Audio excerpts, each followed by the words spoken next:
Hi guys, this is a review why I will not buy FIFA 20. It's a review of all past FIFAs, my experience, how I played the game, and why I will not buy FIFA 20. If you want to take it as a suggestion or as advice, you do, just to know what my experience of the game was. To be honest, I played FIFA since 1998 on and off in terms of online gameplay. I played heavily 2013, 2017, 18 and 19. So last 3 years I played Ultimate Team for above 4,000 hours. I think this is enough for me to make a good review and tell you what to expect from the game and why to play it or not to play it if you're deciding to buy the game. I will not buy it, I will not play it anymore.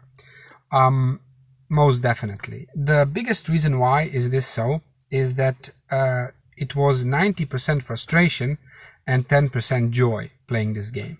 I did not enjoy playing the game. There are a list of reasons why this is so in Ultimate Team and Career Mode, but overall that's the situation. You do not enjoy the game, that's not the purpose.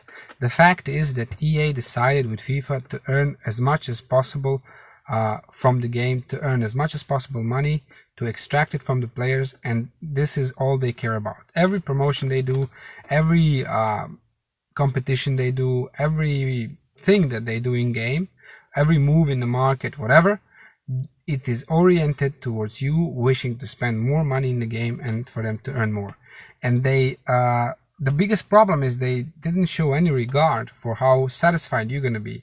They do what they do to satisfy you is they make more attractive or more interesting game art, so they design very beautifully and everything, but it's part of the sales program, it's not part of your enjoyment. And whatever they do it just to earn more money, and this has ruined the game both in Ultimate Team and in the career mode. I'm gonna mention a few reasons, which are the main reasons why I will not be buying or playing FIFA 20. First reason, when I play Ultimate Team, is servers are too bad, connection is too bad, the game is slowing down, it's lagging, it's having this kind of a delay of part of a second, a third of a second, a quarter of a second, half of a second, sometimes even a whole second, depending on the game you play and when you play it. But never during the day, not even in late evening or late at night or early in the morning, or during the day, whatever you play, you can face these issues, both in division rivals, every game you play.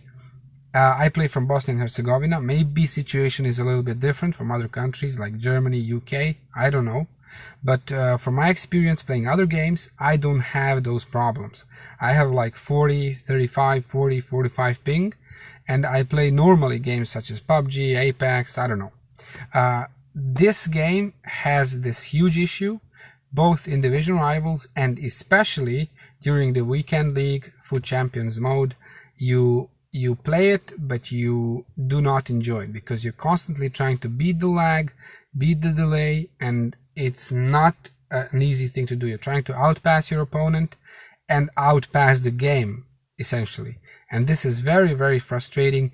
You shoot, you position your player, but the game did not recognize it because of the delay, because the servers are slow, because maybe matchmaking is bad, whatever reason, it's not enjoyable. I've seen it through so many players. I talk to many players also in game. They're all frustrated, they're all very aggressive. Everyone is just not enjoying the game. We do play it because there's no better alternative in the market, but it's not worth our time. Second big reason why I will not play FIFA 20 and I will not buy it is that if you do not spend 500 euros or 1000 euros on in-game packs, you are not competitive enough to play on the high level, I would say. So Division 1, Division 2 players are gonna have usually much better teams. They're gonna have icons. You're gonna not, without spending money, you will not be able to buy an icon for a long time in game, 4 or 5 months, because they are going to be overpriced icons, because people get them through money, they don't get them through game, through rewards of in-game packs. I played 3 years, 4,000 hours, opened so many packs, and never did I get a player who is top tier player. Never Cristiano Ronaldo, never Messi, never Gareth Bale. I did get Neymar, but he was pretty cheap at the moment when I get him. So definitely very hard to impossible to get a good player.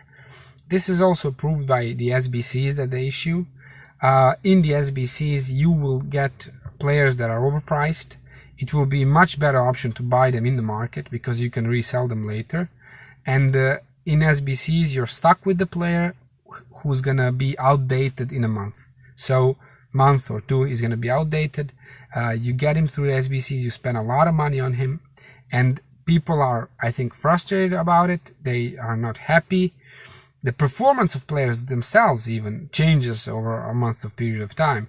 Like if you have a player who's that fast and that good in scoring a goal against same players I'm talking about, and he plays next game in a month against the same team, he is not performing the same. I don't know why, how the reason is so, but I've seen it happen, and I don't want to play it anymore like that.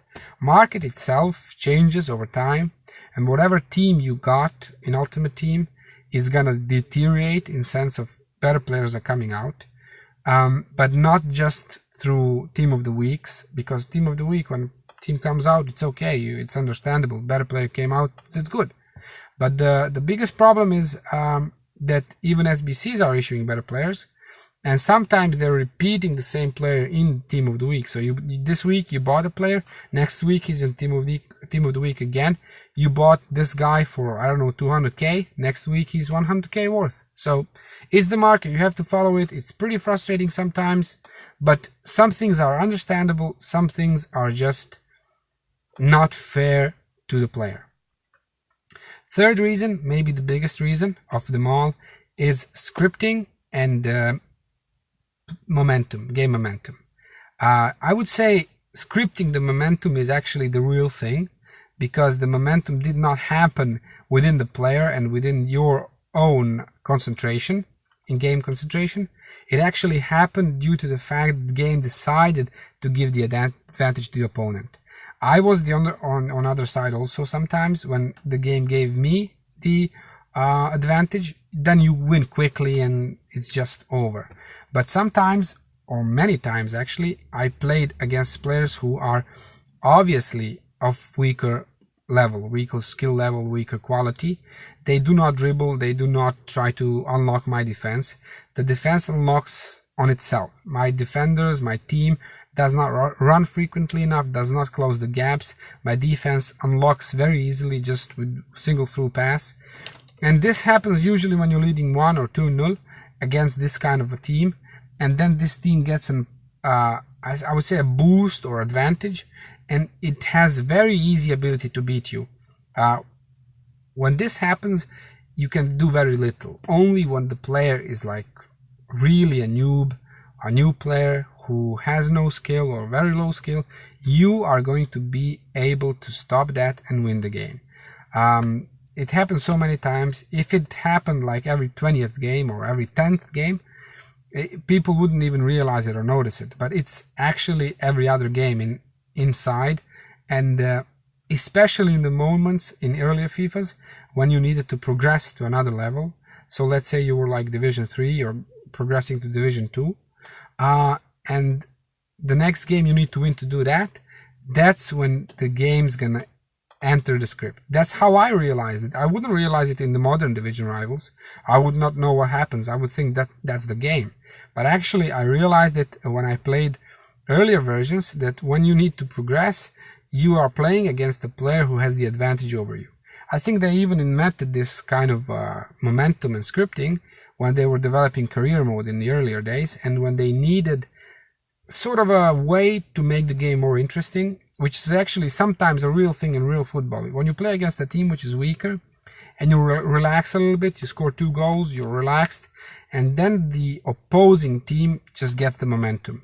They score 1 goal, and now, even though you're a better quality player, you cannot stop him. It just goes. It's a real thing in real football. But here, There is no such real thing. It's actually scripted, it's in the program, and you cannot do anything about it. That's why it's wrong, you know. And the advantage is huge. Not to mention the bad programming of I would say 30-40 meters finesse shots, kickoff goals and stuff like that. That also ruins the game heavily. You've done a lot of work to score a goal, and then just from kickoff he scores to equalize.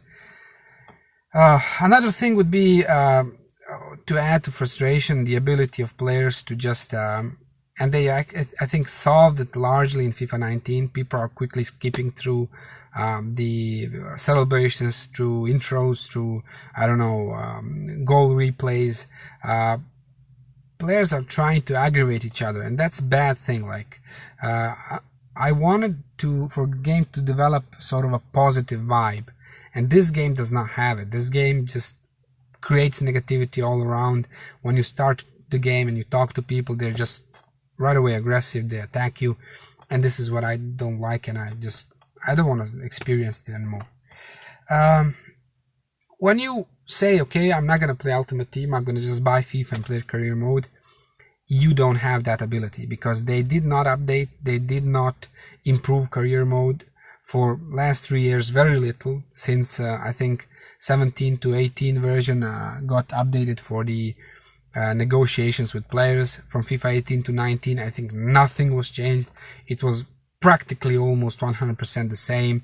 They only implemented the intro of the Champions League intro. Nothing else was changed because they want you to play the Ultimate Team and not the career mode. They want you to spend the money in the game. Even you bought the game, and they want you to spend more money in the game. Also, what I think is a very true fact is that they're rigging still the career mode, because that's how they started to rig the scores in the Ultimate Team. From my experience, from what I saw, and this is my opinion from my experience playing the game, it felt as rigged even in the career mode. Sometimes I think it's they intended it firstly to improve the game, because like it was supposed to be like a real momentum thing. Like you score 2 goals and the opposing team just gets the motivation to try to get back. They score 1 goal back, and then now they are in advantage. They are in the momentum, but it's not a good thing. It just frustrates you. It just it would be okay if the opposing team improves gameplay, but they're not really able to do that. It's easier just to hinder your gameplay. So your player is going to be slow, your defense is going to be easily unlockable. You will not be able to do much about it. That's the problem. You can only keep possession and wait out the time.